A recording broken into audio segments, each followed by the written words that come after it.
प्यारे विद्यार्थियों, मैं तेजकरण चौहान मांगीलाल बागड़ी महाविद्यालय नोखा सह आचार्य इतिहास। पिछले व्याख्यानों में हमने इस्लाम का उदय, भारत और विश्व में उसके प्रसार के कारण और सूफी धर्म के विकास, उसके दर्शन की विवेचना की थी।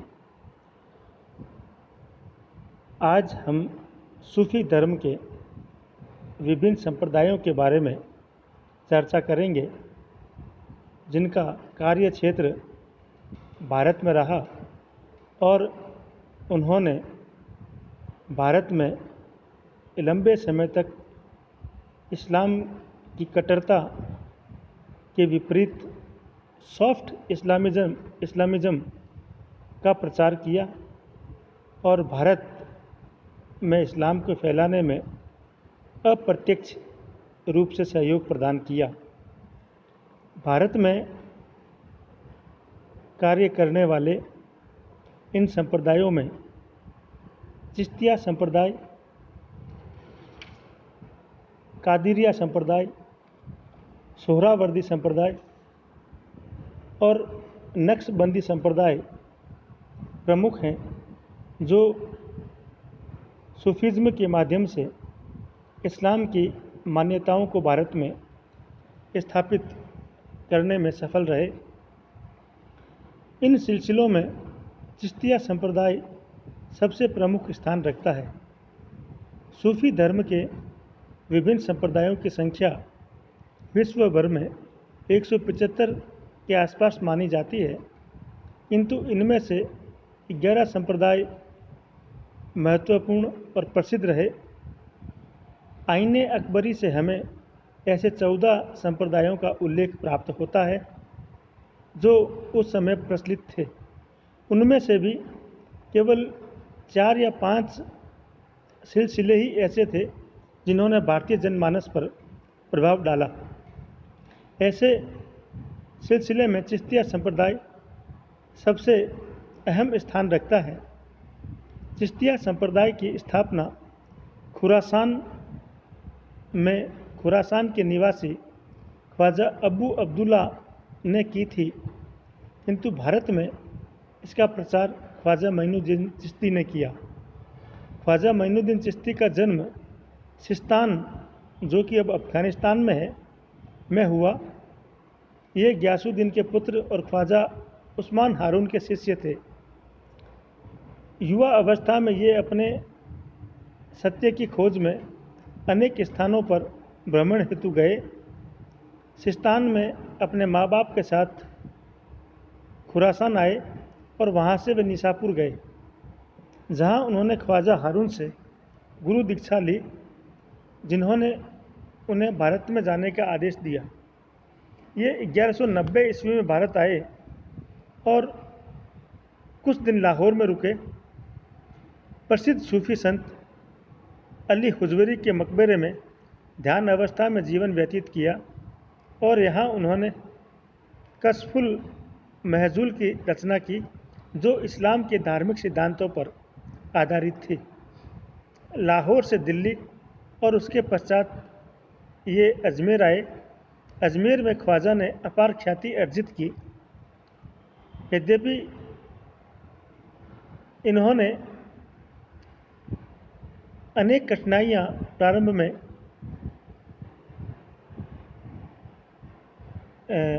कठिनाइयों का सामना करना पड़ा, किंतु अंततः राज्य आश्रय पाकर अजमेर में स्थापित हुए और हिंदू विरोध के पश्चात भी ये शीघ्र ही अजमेर में प्रसिद्ध हो गए। इन्होंने गरीबों और वंचितों की सेवा की। उन्होंने हिंदुओं के प्रति उदार दृष्टिकोण अपनाया तथा बहुत से ब्राह्मण इनके प्रभाव से हुसैनी ब्राह्मण कहलाकर प्रसिद्ध हुए। 1234 में इनकी मृत्यु हुई। ख्वाजा ने सर्वव्यापी एकेश्वरवाद का प्रचार किया। उनका सिद्धांत था मानवता की सेवा करना और ईश्वर की भक्ति करना। चिश्तिया संप्रदाय के अनुयायी चिल का अभ्यास करते हैं, जिसके अनुसार वे 40 दिनों तक किसी मस्जिद या किसी एकांत वास में रहते हैं।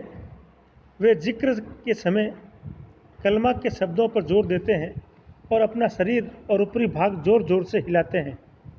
इस्लामी धर्म के अनुसार यद्यपि संगीत अवैध है, किंतु चिश्ती संप्रदाय के संतों ने संगीत के आध्यात्मिक मूल्य पर बल दिया और अपने उपदेशों और प्रवचनों में संगीत में प्रस्तुतियाँ दी। ये रंगीन वस्त्र पहनते हैं।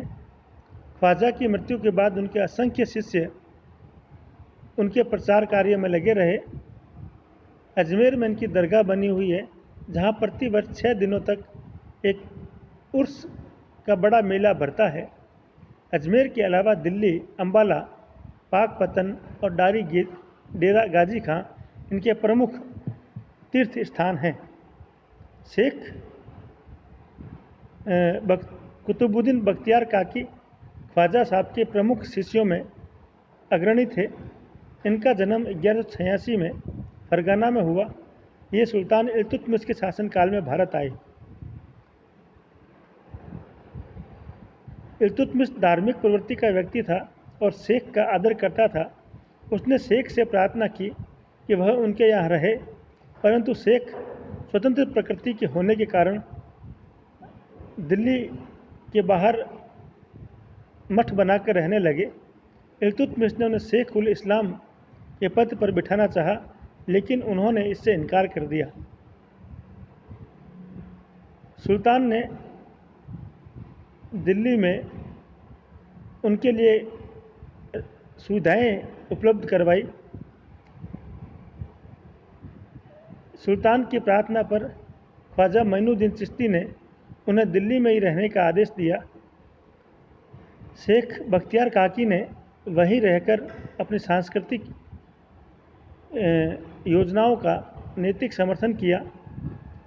ये रहस्यवादी गीतों के प्रेमी थे और अपनी गोष्ठियों में वे भक्ति के आवेश में संगीत में प्रस्तुतियाँ देते थे।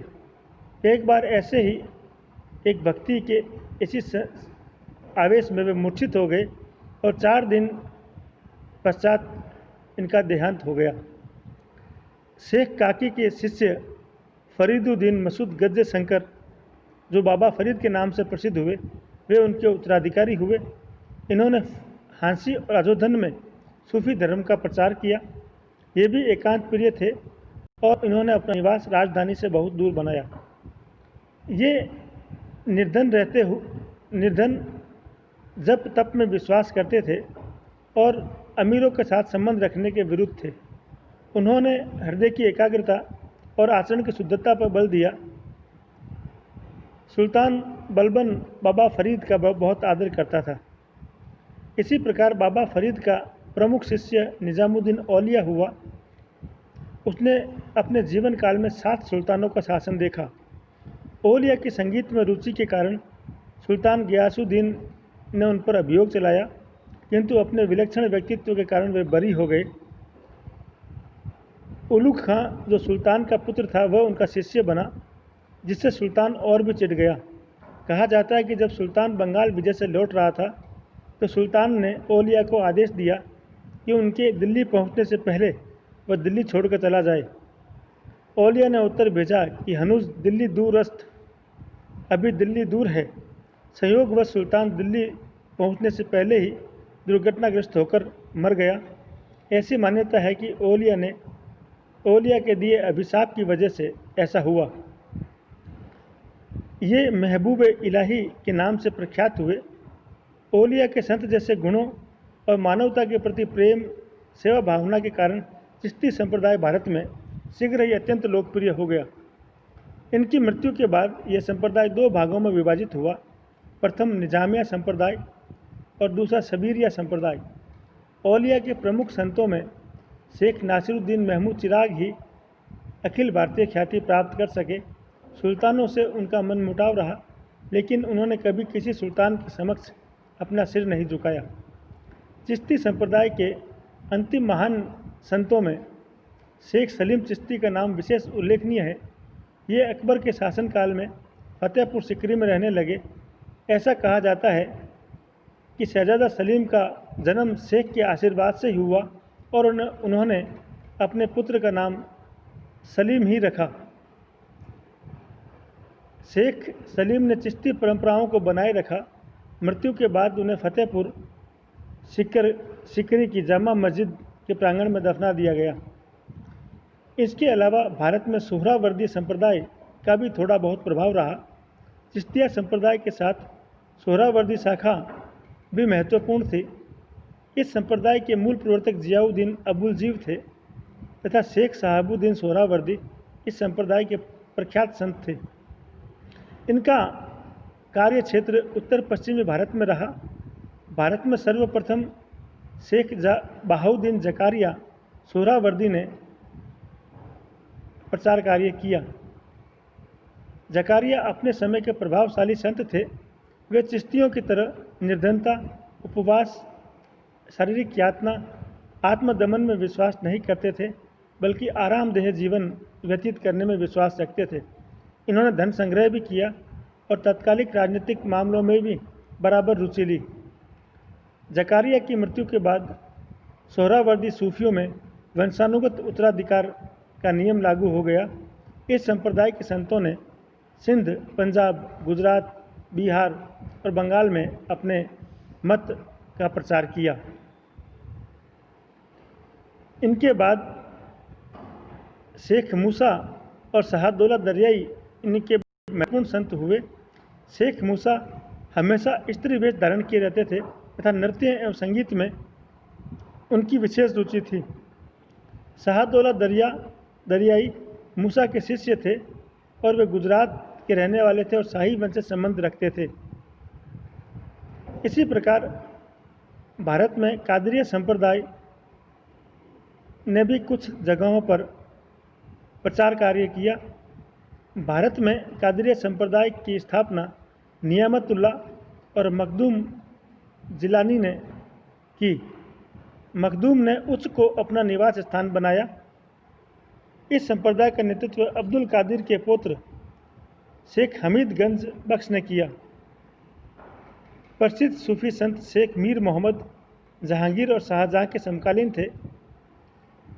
शाहजहां दारा सिको इसी संप्रदाय के शेख बदख्शी के प्रभाव में रहते थे।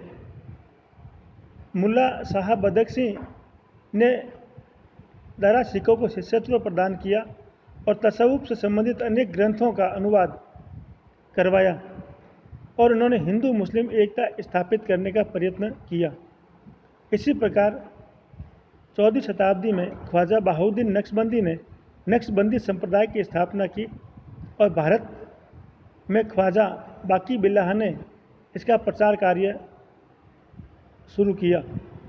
वे सनातन इस्लाम में आस्था रखते थे और नवीन परिवर्तनों के विरोधी थे। ख्वाजा के प्रमुख शिष्य अहमद फारूक सरहिंदी थे, जो अकबर और जहांगीर के समकालीन थे। उनका व्यक्तित्व प्रभावशाली था और वे अपनी आध्यात्मिकता के लिए विख्यात थे। इन्होंने प्रत्यक्षवाद के सिद्धांत का प्रतिपादन किया और कहा कि मनुष्य और ईश्वर का संबंध स्वामी और सेवक का है, न कि प्रेमी और प्रेमिका का, जैसा कि अन्य सूफी सोचते हैं। वास्तव में उनका उद्देश्य सूफी रहस्यवाद के सिद्धांत को सनातन इस्लाम के साथ समन्वित करना था। उन्होंने शिया संप्रदाय और अकबर द्वारा प्रतिपादित दीन इलाही की भी कटु आलोचना की। इसी संप्रदाय के दूसरे प्रमुख संत शाह वली उल्लाह हुए, जो औरंगजेब के समकालीन थे। उन्होंने एकात्मवाद अर्थात वहदत उल वजूद और प्रत्यक्षवाद अर्थात शहदत उस सहूद को समन्वित करने का प्रयास किया। वे प्रतिष्ठित विद्वान, प्रतिभाशाली व्यक्ति और लेखक थे। ख्वाजा मीर दर्द इस संप्रदाय के अंतिम विख्यात संत थे। इनका झुकाव भी मुस्लिम रूढ़िवादिता की ओर था, जिसके अनुसार उन्होंने इल्मे इलाही मोहम्मद के उपदेशों में ईश्वरीय ज्ञान नामक एक नए सिद्धांत का प्रतिपादन किया। उनका मानना था कि मनुष्य का कर्तव्य है कि कुरान की शिक्षाओं का पालन करे, ईश्वर की भक्ति में दास बनकर रहे।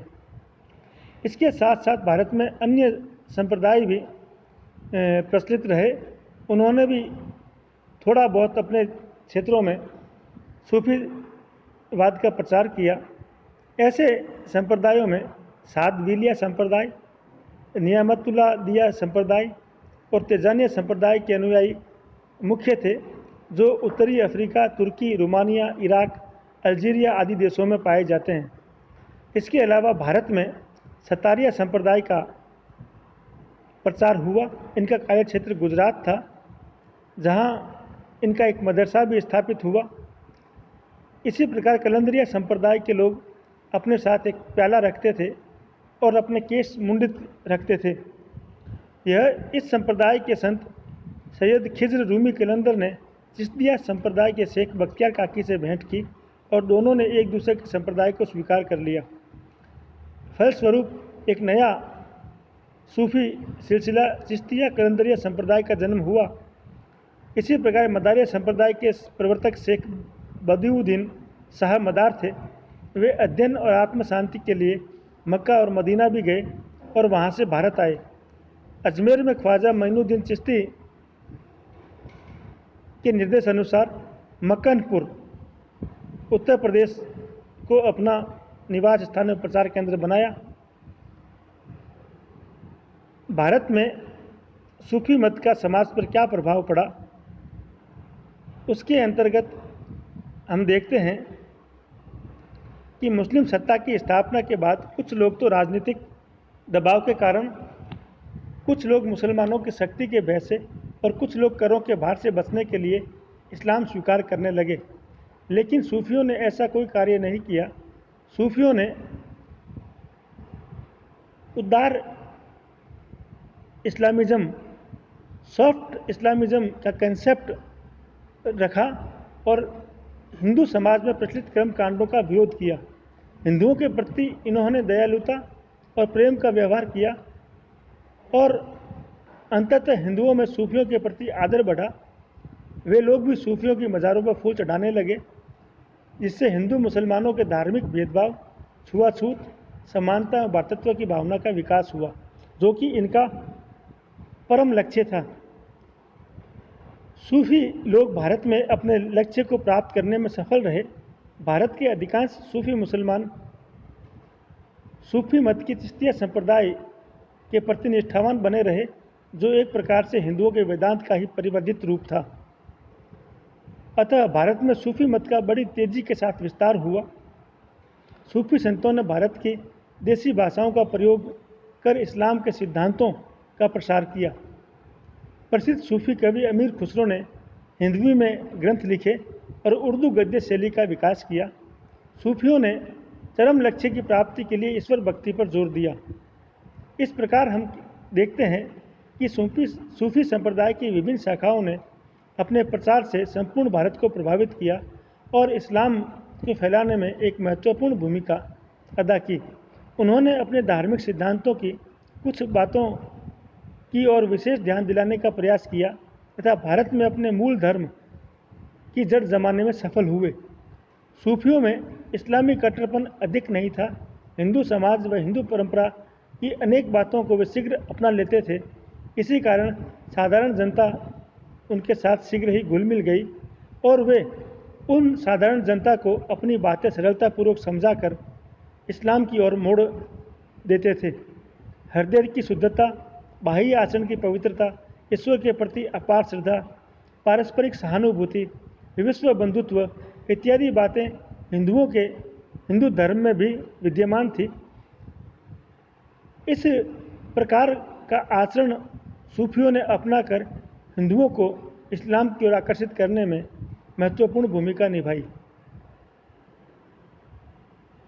और वे हिंदुओं को अपने मत की मुख्य देन बताते हुए इन्हें स्वीकार करने का आग्रह भी करते थे। सूफियों में अनेक ऐसे प्रचारक और व्यवहार कुशल व्यक्ति थे जिन्होंने भारत में काफ़ी लोकप्रियता प्राप्त कर ली। यही कारण है कि आज भी जब सूफी संतों की मज़ार पर उर्स लगता है, तब अनेक हिंदू भी उनकी मज़ारों पर बड़ी श्रद्धा के साथ जाते हैं और चादर चढ़ाते हैं।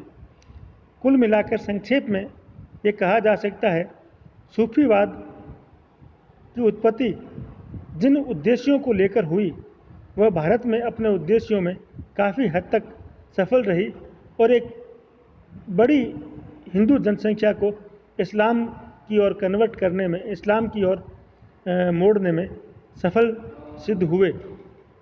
धन्यवाद। जय हिंद, जय भारत।